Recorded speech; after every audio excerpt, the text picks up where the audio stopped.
Technologie.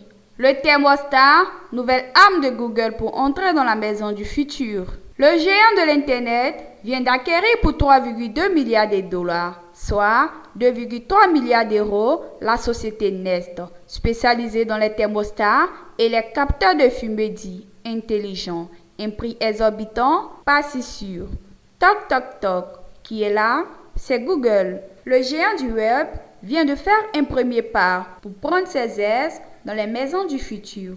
Il a annoncé lundi 13 janvier l'acquisition de la société Nest, spécialiste de thermostats, capteurs de fumée et thermomètres dits intelligents. À première vue, rien de très alléchant comparé aux lunettes et montres connectées. Et pourtant, Larry Page, le PDG de Google, a mis 3,2 milliards de dollars, soit 2,34 milliards d'euros, sur la table pour acheter Nest. C'est à ce jour la deuxième plus importante des acquisitions de Google, derrière Motorola Mobility, obtenue pour 12,5 milliards de dollars, soit 9,15 milliards d'euros en 2011, dont le prix est connu. Au-delà d'une simple société de plus au portefeuille de Google, c'est aussi et surtout le premier pari financier, conséquent d'un géant du net dans l'Internet des objets. Cette catégorie de produits a dominé les débats lors du récent CES, le salon high-tech de Las Vegas. Samsung, Intel et d'autres y ont présenté leur vision de la maison connectée de demain. Le CES a démontré que les innovations importantes ne viennent plus des secteurs traditionnels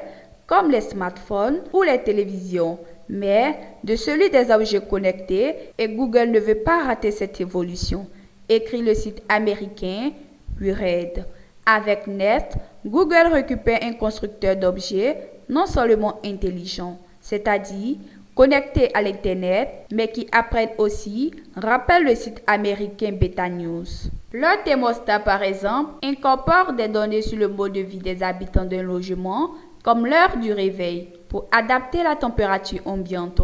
Les capteurs de fumée, quant à eux, analysent les équipements électroniques alentour pour deviner si un vrai feu menace l'intérieur ou s'il ne s'agit que de la fumée d'un grille-pain. Peur sur le thermostat, reste à savoir ce que Google va faire de sa nouvelle acquisition. Pour l'heure, pas grand-chose. Nest continue à construire ses produits comme si de rien n'était, ont assuré mardi ses dirigeants ainsi que ceux du géant du web. Il n'y aura donc pas de thermostat Google en vente dans les magasins dans un avenir proche. C'est un peu ce qui s'est produit avec Motorola qui conçoit toujours des smartphones sous son nom. Mais à terme, Google va chercher à tirer profit du savoir-faire et des technologies de Nest. Si votre maison est en feu, vous aurez désormais des annonces Google dans Gmail pour des instincteurs.